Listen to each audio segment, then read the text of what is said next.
श्री दुर्गा सप्तशती पाठ विधि। दुर्गा सप्तशती पाठ अद्भुत शक्तियाँ प्रदान करता है। नवरात्रि के दौरान माता को प्रसन्न करने के लिए साधक विभिन्न प्रकार के पूजन करते हैं, जिनसे माता प्रसन्न उन्हें अद्भुत शक्तियाँ प्रदान करती हैं। ऐसा माना जाता है कि यदि नवरात्र में दुर्गा सप्तशती का नियमित पाठ विधि विधान से किया जाए तो माता बहुत प्रसन्न होती है। दुर्गा सप्तशती में 700 प्रयोग हैं, जो इस प्रकार है। मारण में 90, मोहन के 90, उच्चाटन के 200, स्तंभ के 200, विद्वेषण के 60 और वशीकरण के 60। इसी कारण इसे सप्तशती कहा जाता है। सर्वप्रथम साधक को स्नान कर शुद्ध हो जाना चाहिए। तत्पश्चात वह आसन शुद्धि की क्रिया कर आसन पर बैठ जाए। माथे पर अपनी पसंद के अनुसार भस्म, चंदन अथवा रोली लगा ले, शिखा बांध ले, फिर पूर्वामुख विमुख होकर 4 बार आचमन करे। इसके बाद प्राणायाम करके गणेश आदि देवताओं एवं गुरुजनों को प्रणाम करे। फिर पवित्रोस्थो वैष्णवियों इत्यादि मंत्र से कुश की पवित्री धारण करके हाथ में लाल फूल, अक्षत और जल लेकर देवी को अर्पित करे तथा मंत्रों से संकल्प ले। देवी का ध्यान करते हुए पंचोपचार विधि से पुस्तक की पूजा करे। फिर मूल निर्वाण मंत्र से पीठ आदि के आधार शक्ति की स्थापना करके उसके ऊपर पुस्तक को विराजमान करे। इसके बाद शापोद्वार करना चाहिए। इसके बाद उत्कीलन मंत्र का जाप किया जाता है। इसका जप आदि और अंत में 21-21 बार होता है। इसके जप के पश्चात मृत संजीवनी विद्या का जाप करना चाहिए। तत्पश्चात पूरे ध्यान के साथ माता दुर्गा का स्मरण करते हुए दुर्गा सप्तशती पाठ करने से सभी प्रकार की मनोकामनाएं पूरी हो जाती हैं। साल में 4 नवरात्रें होती हैं, ये शायद बहुत कम लोगों को पता होता है। सर्वोत्तम माघ महीना की नवरात्रि की मान्यता है, किंतु क्रम इस प्रकार है: चैत्र, आषाढ़, अश्विन और माघ। प्रायः उत्तर भारत में चैत्र एवं अश्विन की नवरात्रि लोग विशेष धूमधाम से मनाते हैं, किंतु दक्षिण भारत में आषाढ़ और माघ की नवरात्रियाँ विशेष प्रकार से लोग मनाते हैं। सच तो यह भी है कि जिनको पता है वो चारों नवरात्रियों में विशेष पूजन इत्यादि करते हैं। दुर्गा अर्थात दुर्ग शब्द से दुर्गा बना है। दुर्ग मतलब किला, स्तंभ। सप्तशती अर्थात 700। जिस ग्रंथ को 700 श्लोकों में समाहित किया गया हो उसका नाम सप्तशती है।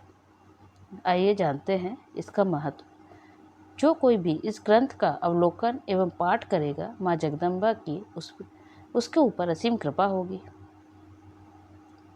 कथा सुनिए। सूरत और समाधि नाम के राजा एवं वैश्य का मिलन किसी वन में होता है और वे दोनों अपने मन में विचार करते हैं कि हम लोग राजा एवं सभी संपदाओं से युक्त होते हुए भी अपनों से विरक्त हैं, किंतु यहाँ वन में ऋषि के आश्रम में सभी जीव प्रसन्नता पूर्वक एक साथ रहते हैं।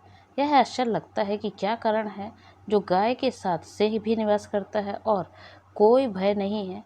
जब हमें अपनों से ने परित्याग कर दिए तो फिर अपनों को की याद क्यों आती है। वहाँ ऋषि के द्वार यह ज्ञात होता है कि उसी महामाया की कृपा है।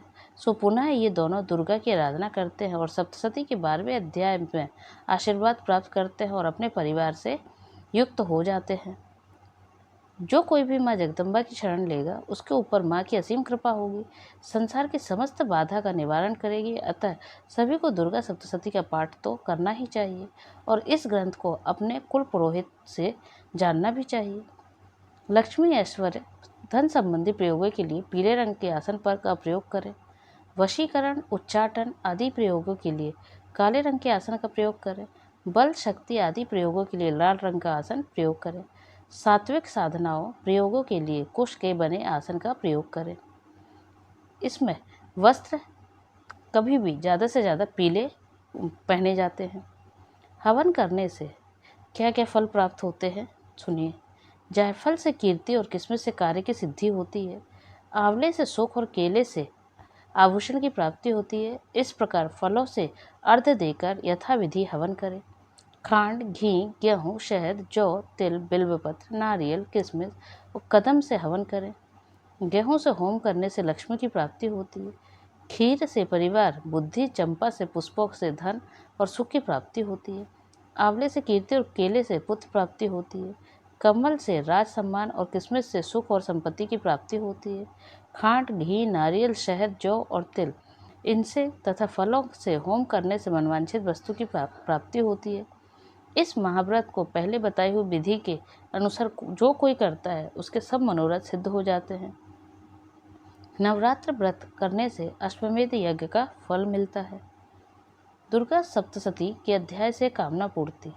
पहला अध्याय हर प्रकार की चिंता मिटाने के लिए, दूसरा अध्याय मुकदमा झगड़ा आदि के विजय पाने के लिए, तीसरा अध्याय शत्रु से छुटकारा पाने के लिए, चौथा अध्याय भक्ति, शक्ति तथा दर्शन के लिए, पांचवा अध्याय शक्ति, भक्ति तथा दर्शन के लिए, छठा अध्याय डर, शक, बाधा हटाने के लिए, सातवां अध्याय हर कामना पूर्ण करने के लिए, आठवां अध्याय मिलाप व वशीकरण के लिए, नवा अध्याय गुमशुदा की तलाश हर प्रकार की कामना एवं पुत्र आदि के लिए, 10वां अध्याय गुमशुदा की तलाश हर प्रकार की कामना एवं पुत्र आदि के लिए, 11वां अध्याय व्यापार व सुख संपत्ति की प्राप्ति के लिए, 12वां अध्याय मान सम्मान तथा लाभ प्राप्ति के लिए और 13वां अध्याय भक्ति प्राप्ति के लिए किया जाता है।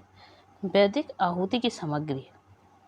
पहला अध्याय के लिए एक पान पर देसी घी में भिगोकर एक कमलगट्टा, एक सुपारी, 2 लौंग, 2 छोटी इलायची, गूगल, शहद यह सब चीज़ें सुरवा के में रख कर खड़े होकर आहुति देना चाहिए। दूसरे अध्याय के लिए पहला अध्याय की सामग्री अनुसार गूगल विशेष होता है। तीसरे अध्याय में पहला अध्याय की सामग्री अनुसार श्लोक के साथ में 38 शहद होना चाहिए। 38वें श्लोक के साथ में शहद भी होना चाहिए। चौथा अध्याय में सामग्री के अनुसार होना चाहिए। मिश्री व खीर होना चाहिए। 5वें अध्याय में कपूर, पुष्प व ऋतुफल होने चाहिए। 6वें अध्याय में सामग्री पहले अध्याय की तरह ही होनी। इसी तरह हर अध्याय के बाद विशेष सामग्रियों से आहुति दी जाना चाहिए। जय माता दी।